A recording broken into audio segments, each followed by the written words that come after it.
Yes, so good afternoon, students, and welcome to online lecture of Charadi Mode English School. So today I'm going to teach you lesson number 5, history lesson number 5, religious trends in ancient time. Yes. So the starting part of this chapter means the starting of religious trend that we have learned in our last chapter, lesson number 4. So let's take. So let's start. So what we are going to learn from this chapter, let's see. So here our 5.1 is Jainism, second one is Buddhism, 5.3 is Judaism, 5.4 is Christianity, 5.5 is Islam, and 5.6 is Zoroastrianism. Okay, so these are religion. ये सब क्या है? Religions है, right? So let's start. Toward the end of the Vedic period, the minute detail of Yojana rites acquire undue importance. अब जैसे ही देखो वैदिक period का जब एंड हुआ है ना, जैसे ही उसका एंड होने जा रहा था या हो गया था, तो वो टाइम पे क्या हुआ था, जो यजना रीड्स है, यजना रीड एक्वायर undue importance, उसकी जो इम्पोर्टेंस है that undue. Only the priestly Only the priestly class had knowledge of those details. अब जो इम्पोर्टेंस उन लोगों के पास थी, तो उस चीज़ की नॉलेज किसके पास थी, जो खाली प्रिस्ट मतलब जैसे साधु संत वाले जो कास्ट से बिलोंग करते थे, उन्हीं लोगों के पास वो बारे में डिटेल्स थी. Okay, no other longer had the freedom to gain that knowledge, और किसी को ये फ्रीडम नहीं थी कि वो नॉलेज वो गेन कर सके. The Varna system restriction became very hard in the course of time. अब जो वर्ना सिस्टम जो हम लोग ने प्रीवियस चैप्टर में ऑलरेडी पढ़ चुके हैं, राइट. तो वर्ना सिस्टम रिस्ट्रिक्शन बिकेम, वर्ना सिस्टम के ऊपर क्या हुई, restriction became very hard in the course of time. Okay, a person's social position was decided by the varna into which he was born rather than by his achievement. अब देखो जो human being मतलब जो born होता था eight their time, जब जो भी बॉर्न होता था उनकी पोजीशन किसकी बेस पे की जाती थी, उनकी मतलब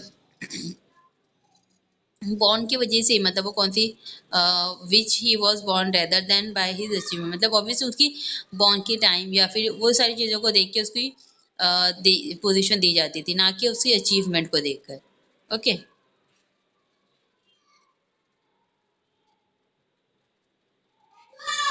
that is why from the Upanishad period we see that attempts were made to give a wider scope to religious thought.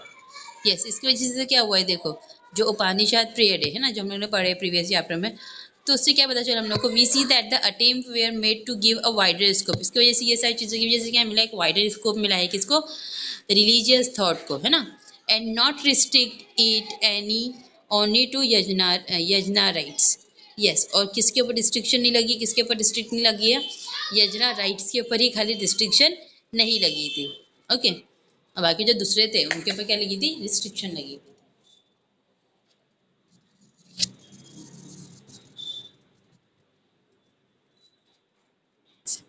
However, the thought of Upanishad focus on the existence and nature of the soul. अब देखो जो however the thought of उपनिषद के जो thoughts थे वो किसके ऊपर focus कर रहे थे, on the existence and nature के ऊपर, nature of the soul.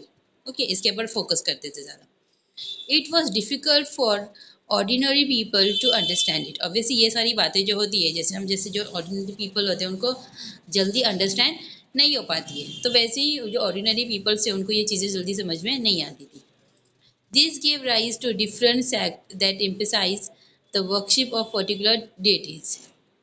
Yes, अब इसकी वजह से क्या हुआ था, जो पीपल जो वर्कशिप करते थे, पूछते थे, तो उन लोगों की जो मतलब डेटीज मतलब जैसे जिसकी किसी को पूजना भगवान है ना, तो वो क्या हो गए थे, डिफरेंट हो गए थे. Okay, this gave rise to different sects है ना, that emphasise the worship of particular deities mean God. For example the Shaiva sect of Shiva. अब देखो जो शावा लोग होते थे, जो शावा कम्युनिटी से बिलोंग करते थे, तो वो किसकी वर्कशिप करते थे, शिव भगवान की वर्कशिप करते थे. ओके, और जो विष्णुवा सेक्ट से बिलोंग करते थे वो किसकी वर्शिप करते थे? विष्णु भगवान की वर्शिप करते थे। ओके, मतलब उनको पूजते थे, उनकी पूजा करते थे। Different Puranas were written for reference to this deities। Yes, अभी तो बहुत सारे पुराणास राइट किए गए थे।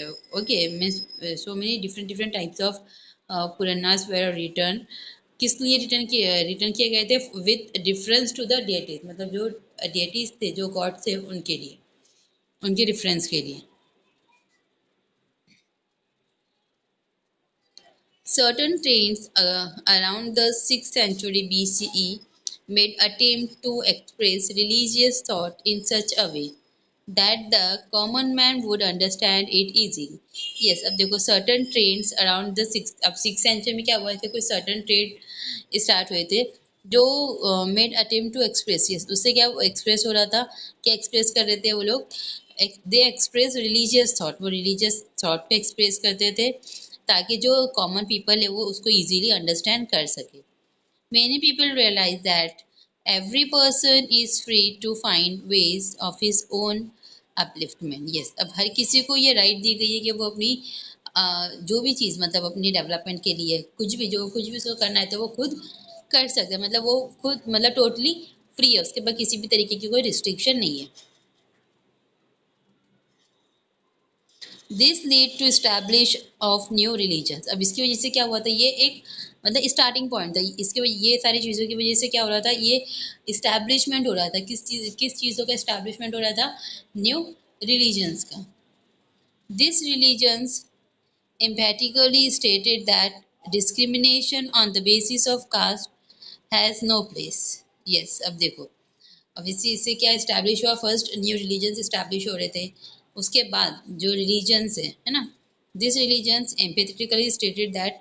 यस, अब ये जो रिलीजन स्टार्ट हो रहे थे तो उन्होंने क्या मतलब इम्पोर्टेंट पॉइंट रखा था कि मतलब जो डिस्क्रिमिनेशन होता है on the basis of caste वो नहीं होना चाहिए। Okay, the work of Vardhaman Mahavir and Gautama Buddha is of special importance among the proponents of new thought। yes, अब जैसे जो वर्धमान महावीर और गौतम बुद्ध है ना, तो उनकी मतलब इज ऑफ स्पेशल इम्पोर्टेंट, उनकी अलग अलग तरीके की क्या थी, इम्पोर्टेंस थी उनके जो उनके थॉट्स है उसके बारे में। Okay,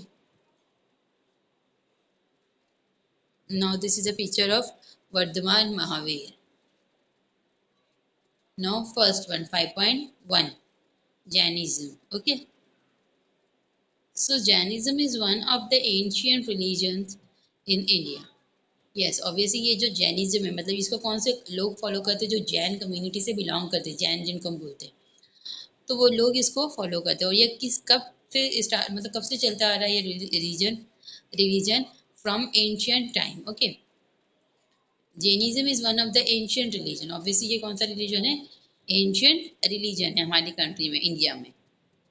this religion gives important to the principle of non violence. अब देखो इसका क्या इंपॉर्टेंस था, ये रिलीजन का, जैनिज्म का इंपॉर्टेंस क्या था कि ये इनके फर्स्टली क्या प्रिंसिपल क्या थे, ये नॉन वायलेंस को सपोर्ट करते थे। मतलब अगर किसी कोई काम करवाना है हम लोगों को, राइट, तो वो लोग कौन सा मेथड यूज़ करते थे? Non violence. मतलब वायलेंस ही, ऑब्वियसली देखो झगड़ा हर चीज़ का सोल्यूशन नहीं होता है, ऑब्वियसली हर किसी की लाइफ में अप एंड डाउन आते हैं ना, life is full of fluctuation. तो इसका मतलब ये नहीं कि हम लोगों को वायलेंस वाले स्टेप उठा लेना चाहिए, हम लोगों को मारपीट करना चाहिए, नहीं, हम लोग को नॉन वायलेंस होकर उसका सोल्यूशन निकालना चाहिए। तो वैसे ही जैनिज्म जो रिलीजन था तो उसमें जो प्रिंसिपल था वो क्या था? Non violence. Okay, according to the Jain tradition a person who reveal religious knowledge is known as Tirthankar. अब देखो अकॉर्डिंग टू जैन ट्रेडिशन, अब जैन ट्रेडिशन के हिसाब से क्या होता था, मतलब ऐसा कोई पर्सन जो बहुत ज़्यादा उनके रिलीजन में बारे में नॉलेज रिवेल कर रहा है तो उसे क्या बोला जाता था? तीर्थंकर। ओके, तीर्थंकर। देयर हैव बीन 24 तीर्थंकर इन ऑल। अब देखो उनमें से मतलब वो टाइम पर मतलब पूरे कितने तीर्थंकर थे?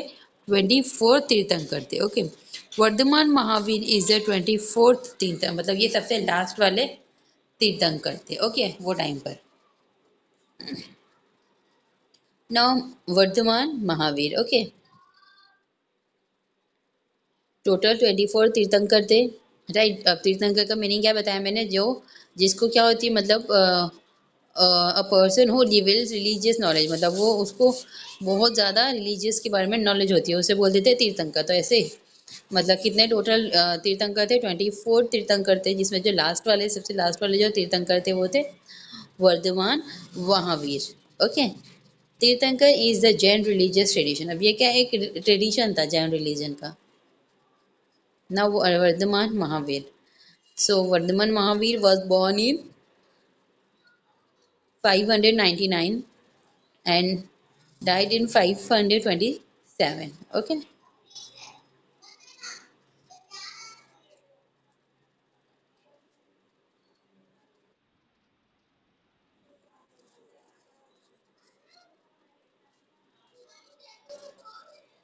Yes. There was a Mahajanapada known as Vriji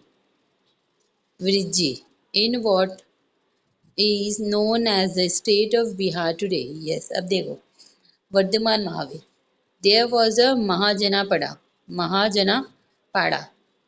known as Virji। अब देखो वहां पे क्या था, एक महाजनापाड़ा था जिसे क्या बोलते थे, वृज्जी बोलते थे, राइट। और जो कि अभी क्या बोला जाता है, बिहार।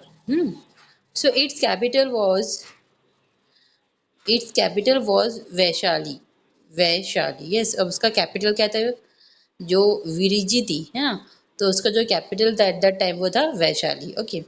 सो Vardhaman Mahavir was born in Kundagram, part of Vaishali. अब देखो जो वर्धमान महावीर थे, तो he was born in Kundagram. Kundagram, Kundagram, it is the name of village that is situated in the part of Vaishali.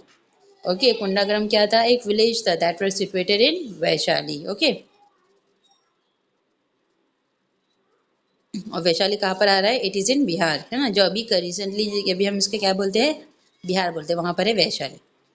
His father's name was Siddhartha and mother's Trishala. अब देखो जो अपने वर्धमान महावीर थे, राइट, तो उनके फादर का नेम था Siddharth and his mother name was Trishala. Okay.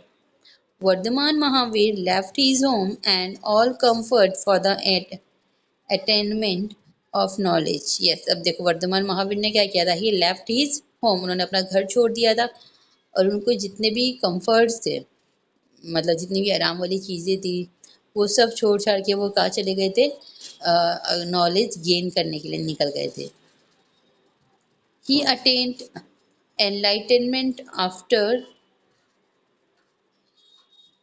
12.5 years of rigorous tapa। ये सब देखो उन्होंने क्या किए थे, ही अटेंड एनलाइटमेंट आफ्टर, उनको मतलब एनलाइटमेंट मिली कब, आफ्टर 12 ईयर्स के होने के बाद, and a half year of rigorous तापा, और हाफ ईयर किसका था उनका, रैगोरियस तापे का। दिस नॉलेज वॉज प्योर और केवल। अब ये जो नॉलेज उन्होंने गेन किए थे ये एज में, तो ये क्या थी, बहुत प्योर नॉलेज थी, और it's called Keval. Therefore he is also known as Kevali, इसकी वजह से इन्हें क्या बोला जाता था, केवली बोला जाता था। ओके। ही वॉज कॉल्ड जीना और conqueror because the joy derived from physical comfort and the discomfort felt due to under undesired thing and no impact what's whatsoever on him। yes, so देखो ऑब्वियसली उन्होंने knowledge कौन से gain किए थे, केवल, it's mean pure, तो इसीलिए उनको क्या बोला जाता था, केवली बोला जाता था वर्धमान महावीर को, right. And he was called Jina. अब उन्हें क्या बोलते थे, देखो केवली भी बोला जाता था, प्लस उन्हें उसके साथ साथ जीना भी बोला जाता था, और इट मीन्स कॉन्क्यूरर। कॉन्क्यूरर का मीनिंग होता था। Okay. Because the Joy drive from physical comfort, obviously देखो उन्होंने क्या किया था, जो उनकी फिजिकल कंफर्ट से वो छोड़कर वो कहाँ पर आ गए थे, अपनी डिस्कम्फर्ट में आ गए थे ना। क्यों आए थे, खाली अब नॉलेज गेन करने के लिए। To undesired thing had to impact. Now the term Jain derives from the word Jina। अब देखो जो टर्म ड्राइव हो रहा है from the word Jina, Vardhaman Vardhaman is said to be Mahavir because he had the resilience. अब देखो जो वर्धमान महावीर थे उनका नेम क्या था, वर्धमान था, लेकिन बाद में उन्हें क्या बोला गया था, महावीर भी बोला गया था, because he had the resilience. Okay, उन क्या हो गए थे, वो रिसिलेंस हो गए थे इसकी वजह से। द करेज ऑफ कॉन्कर और पैशन, यस देखो वो क्या हो गए थे, रेसिलेंस हो गए थे, बहुत कॉरेजियस हो गए थे, टू कॉन्कर ऑल पैशन, उनके जितने भी पैशंस थे उसको कॉन्कर करने के लिए, इसीलिए इन्हें महावीर बोला जाता था। Okay, so after the attainment of knowledge he preach for about 30 years to explain the essence of religion to people. Yes, अब उसके बाद उन्होंने क्या किया, after the attainment of knowledge means after the attainment of knowledge, knowledge attend करने के बाद ही जैसे जगह जगह जाते नहीं और रिलीजन को स्प्रेड करते हैं, तो उन्होंने 30 ईयर्स तक ये चीज़ें करी थी। Okay, and he explain the essence of religious, जो उनका जो रिलीजन था उसकी इम्पोर्टेंस उन्हें बताते थे वो पीपल्स को जगह जगह पर जाकर। To make it easy for people to understand it, he spoke to them in Ardhamagadhi. Yes, अब वो क्या चाहते थे, ऑब्वियसली वो जो बातें कर बोल रहे, बता रहे, सिखा रहे जो पीपल्स को, तो उनको बहुत जल्दी समझ में आ जाना चाहिए, तो इसके लिए वो कौन सी लैंग्वेज स्पोक करते थे, अर्धा Ardhamagadhi. Okay, Ardhamagadhi, a people's language, मतलब ये वहाँ के जहाँ पर थे वो है ना, जो अभी बिहार है तो वहाँ के लोग पहले कौन सी ये लैंग्वेज को यूज करते थे। Okay, the religion that he expounded laid stress on word on good conduct. Obviously वो जो काम कर रहे थे, जो the religion that he expounded है ना, तो उसकी वजह से क्या हो रहा था, मतलब ऑब्वियसली उनको जो रिव्यू मिल रहे थे वो कैसे मिल रहे थे, गुड मिल रहे थे। Okay, good, the essence of his teaching for good conduct is contained to in the five great works। अब देखो जो एसेंस है उनकी टीचिंग की, उनकी गुड कंडक्ट की, तो ये किस में कंटेंट की गई थी, 5 ग्रेट वर्ब्स में कंटेंट की गई थी। ओके, इट्स कॉल्ड पंच महारत, मुहूर्त, पंच मुहूर्त, and the 3 jewels, 3 Ratna. First, 5 great wolves, and second one is 3 jewels. That means 3 ratna. The assembly held by the Tritankar to preach to people was known as Sama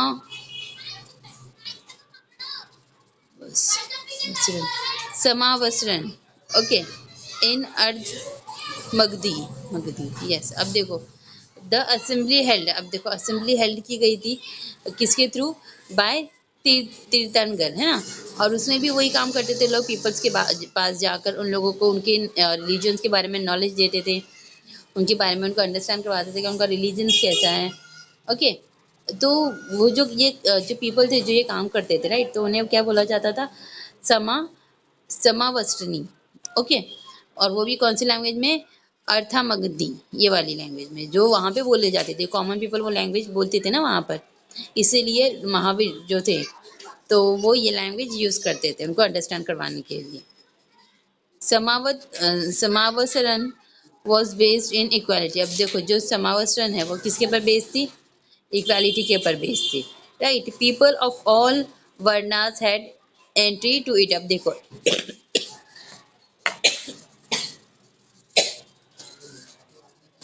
जितने भी वर्णास के people थे, मतलब जितने भी अलग अलग कास्ट और रिलीजन के पीपल थे, उन सबको एंट्री दी जाती थी उनके उसके अंदर। Now next one is the panch muhurtas. Okay, the panch muhurtas, mahavratas, the 5 great verbs, these are the 5 rules to be follow strictly। अब देखो इनके 5 क्या थे, रूल्स है जो सबको फॉलो करना बहुत स्ट्रिक्ट था। ओके, तो फर्स्ट वन इज अहिंसा, that is non violence. Non violence, okay, जो मैंने आपको पहले ही एक्सप्लेन किया था व्हाट इज नॉन वायलेंस, है ना। So no living being should be hurt, injured और हार्म थ्रू वंस बिहेवियर। किसी के भी बिहेव की वजह से कोई भी ह्यूमन बीइंग को हर्ट नहीं होना चाहिए, इंजर्ड नहीं होना चाहिए, इनफैक्ट हार्म भी नहीं होना चाहिए किसी के ऊपर। ओके, नाउ सत्य, सत्य mean truth, such, right. So every speech and action should be true. अब जो भी वो स्पीच दे रहे, जो भी बातें बोल रहे, तो उसमें क्या होना चाहिए, सिर्फ ट्रूथ होना चाहिए। सारी चीज़ें कैसी होना चाहिए, ट्रू होना चाहिए। नाउ अष्टिया मीन्स, आधी दुनिया के बाहर जा रही हूँ। Third one asteya means non stealing. Asteya means thief, चोरी बोलते हैं जिसको, है ना, तो वो। So asteya means theft, taking what belong to other without their consent in theft और स्टीलिंग। यस, बिना किसी की परमिशन के, ऑब्वियसली किसी की चीज़ अगर कहीं रखी हुई है तो किसी को मतलब ऐसी परमिशन नहीं कि वो उसकी चीज़ उठा सकता है विदाउट देयर परमिशन। ये भी क्या थे उनके रूल से। फर्स्ट रूल क्या था, नॉन वायलेंस, किसी को हर्ट नहीं होना चाहिए। सेकंड, सत्य, हमेशा क्या बोलना चाहिए, ट्रूथ बोलना चाहिए in every speech. And third one asteya means non stealing, चोरी जिसको बोलेंगे इन शॉर्ट में, है ना, नॉन स्टीलिंग एनीथिंग, मतलब किसी की भी कोई भी चीज़ को चुराना नहीं है। Number four, aparigraha. Aparigraha means non attachment, okay. Man tends to accumulate property due to greed. Obviously जो मैन जो थे वो क्या करते थे, उनकी जो प्रॉपर्टी थी, प्रॉपर्टी होती थी,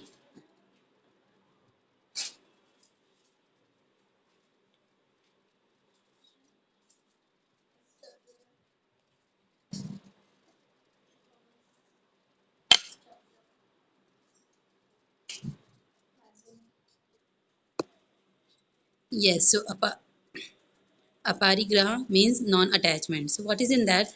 That man tends to accumulate property due to greed. Obviously greed की वजह से मीन्स लालच की वजह से जो मैन होते थे वो क्या करते थे, अपनी प्रॉपर्टी को बचा के रखते थे, छुपा के रखते थे। अपरिग्रह मीन्स नॉट होर्डिंग और accumulating anything in this way, मतलब कि लालच की वजह से किसी भी चीज़ को ऊपर अपना कब्जा जमा के नहीं रखना है। ये भी एक क्या था, rules. And the last one is ब्रह्मचार्य, that means chastity, last one. It means living bodily pleasure, मतलब हमारी जो बॉडी के प्लेजर्स थे उसे छोड़ देना है, ओके। और क्या करना है, हमें खाली फॉलो करना है, we have to follow the vows, जो वॉव्स थे उसे हमको बस फॉलो करना है, okay. So these are the rules, ये क्या थे, रूल्स स्ट्रिक्टली फॉलो करने, मतलब ये रूल्स जो बनाए हुए थे, अहिंसा, सत्य, अहिस्त्य, अपरिग्रह और ब्रह्मचार्य, तो ये बहुत ज़्यादा स्ट्रिक्टली उनको फॉलो करने पड़ते थे। किसको, जो जैन कम्युनिटी को फॉलो करते थे। मतलब हकाल दिया उसने मुझे।